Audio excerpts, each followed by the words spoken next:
நோன்பு பிடிங்க. சஹீஹ் புகாரியுடைய 1905வது ஹதீஸ் நான் சொன்ன ஹதீஸ் 1905 பிரட்டி பாருங்க. அல்லாஹ்வுடைய தூதர் ஸல்லல்லாஹு அலைஹி வஸல்லம் தான் சொன்னாங்க, மனிதர்களே, இளைஞர்களே, வாலிபர்களே, ஆண்களை நீங்க அந்த பிள்ளைக்கு ஆண்மை அடைந்து பருவயதை அடைந்து அந்த பிள்ளை படித்து அந்த பிள்ளை தொழில் செய்து சம்பாதிக்கிற வயசு வந்துட்டா அந்த பிள்ளையை திருமணம் செய்யறதுக்கு வாப்பா அம்மா அவங்கள திருமணம் முடிக்கலையும் தடை செய்து விடாதீர்கள். நீங்க அதுக்கு பாவியாக காரணமாக ஆகிவிடுகிறது. ரசூல் ஸல்லல்லாஹு அலைஹி வஸல்லம் ஆண்களுக்கு சொன்னாங்க, நீங்க கல்யாணம் முடிங்க.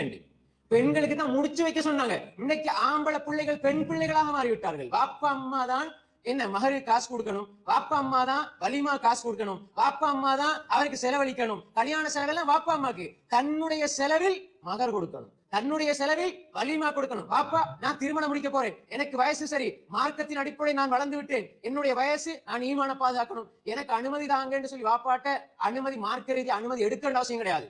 வாப்பா அம்மா கட்டுப்படுத்துறாங்க. ஆனா வாப்பா அம்மாட உள்ளத்தை உடைக்க கூடாது, அவ்வளவுதான். வாப்பா அம்மாட அன்பு பெறணும். வாப்பா அம்மா மாறு செய்ய சொல்றாங்க, நீ விபச்சாரத்துக்குள்ள போனாலும் பரவாயில்ல, திருமணம் முடிக்க கூடாது.